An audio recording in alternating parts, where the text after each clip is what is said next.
Hey friends, Lee Brown here with One Community Real Estate, and it's been a day. I don't know if you ever had one of those days, but it's been a hell of a one. So yeah. Ugh. So we're gonna start supper tonight with a cocktail. Now, if you did not know this, once upon a time I was a bartender. Frankly, I was the best, and they called me Shorty in the restaurant that I worked in. I didn't know what that meant at the time because I was just a young, naive white girl. So tonight we're having a dark and stormy, which involves ginger beer. I like Reed's, and I buy the zero sugar extra ginger because ginger's amazing. So we're gonna put some in the bottom of my good glass. So yeah, you gotta use your good glass when you've had a day.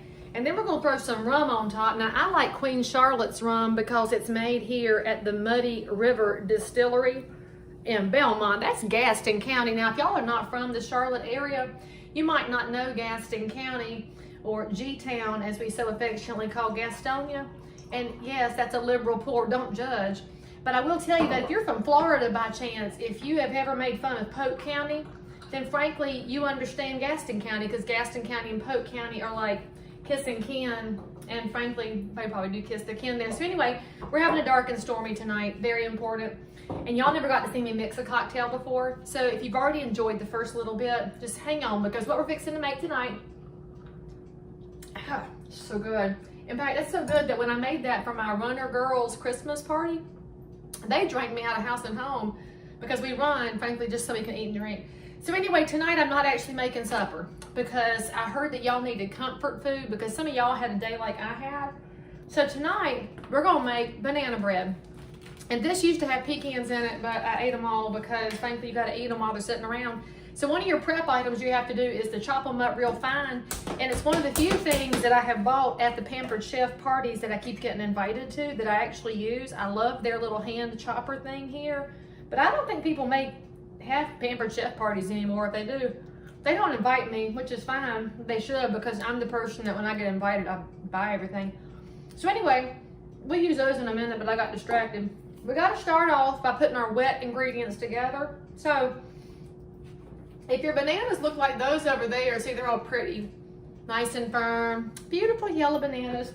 That is not your candidate. Now, if you've never made banana bread, you might not know that the sketchier and browner your sad little banana is, the better it's gonna be, because these are when they're really sugary. So if you didn't know that when it turns real brown and mushy, that's when the sugars have happened. And so yeah, it looks kind of gross and nasty, but we're gonna make use of it. Now, you might be at home during quarantine finding yourself with produce you haven't gotten around to eating, and I can't tell you what to do with the vegetables that you did not eat, like when your lettuce turns into, frankly, water in the produce drawer and things turn colors that you don't know about.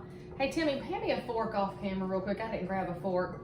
He'll be my helper, but he doesn't really care to be on camera. If he does, it would be entertaining for y'all because he should have his own show.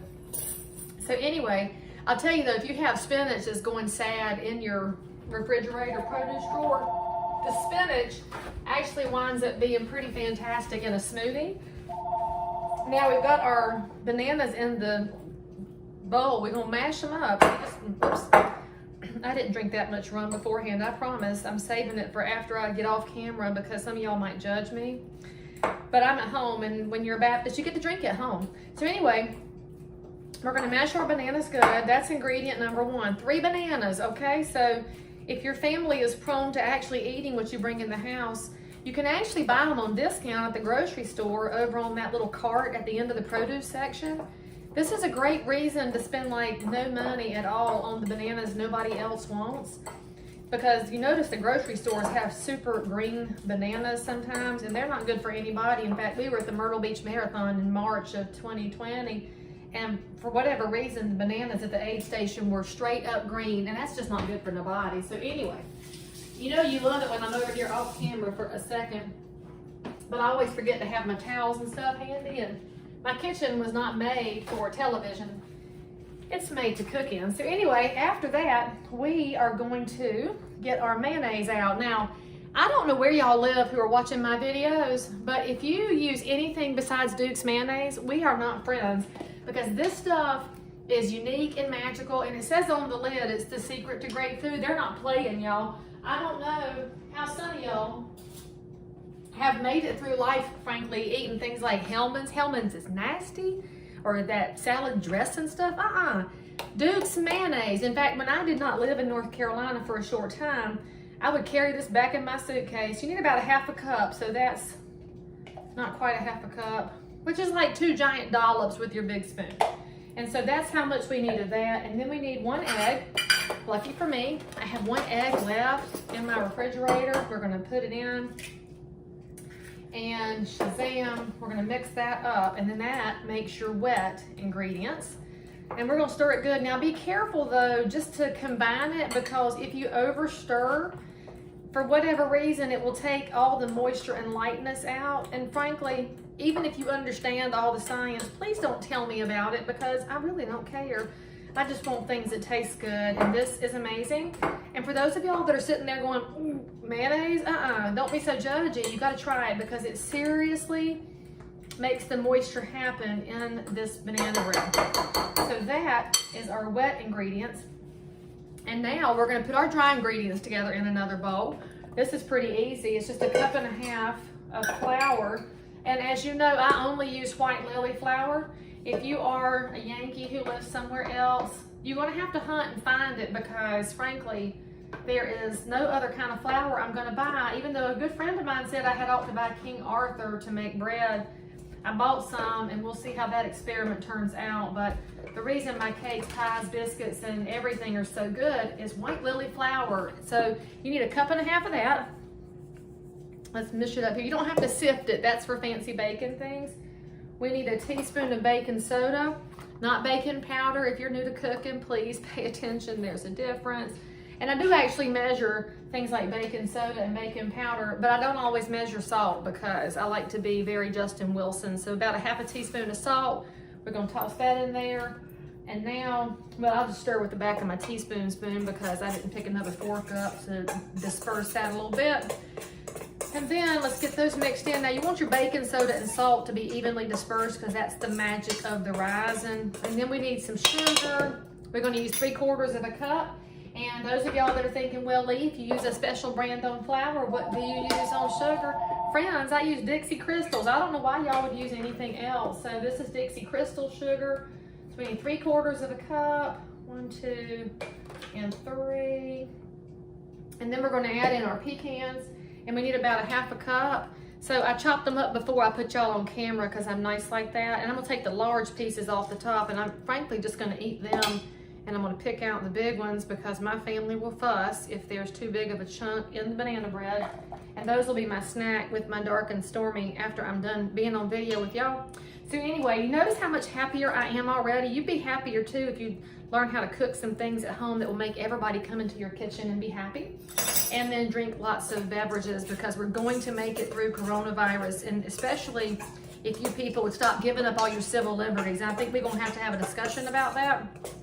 That we as a citizenry need to have better conversations about data and what we are willing to give up in times of need and crisis, because frankly, y'all, we need to be giving a damn. So anyway, we're gonna add the flour to the wet, and again, you're mixing it just until it's combined, and this is gonna be kind of thick, and it won't even look real appetizing.